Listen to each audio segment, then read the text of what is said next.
khăm lên ngôn tên lấy dâu lâu bil na xiêm nan tel dâu lâu man piak thay lâu làm đắng nông ít na lian bê hun kiam hun ôm ngày lâu cây nông ít nan mong ngày lâu à hàng lâu nông ít na làm đắng hi khăm lên ngôn tên lấy dâu lâu bil na xiêm nan tel dâu lâu man piak thay lâu làm đắng nông ít na lian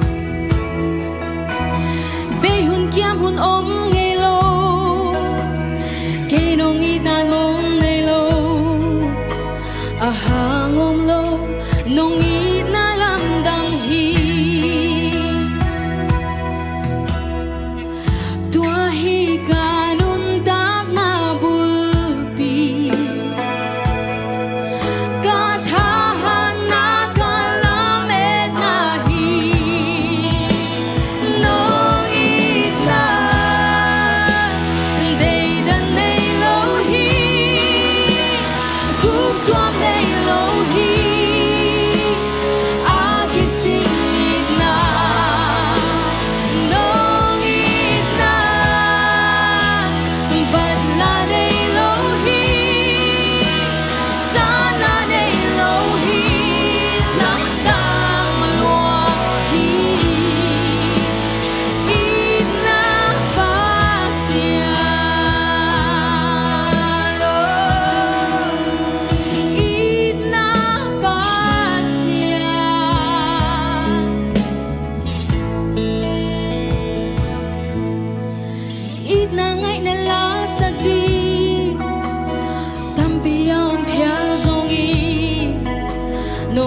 da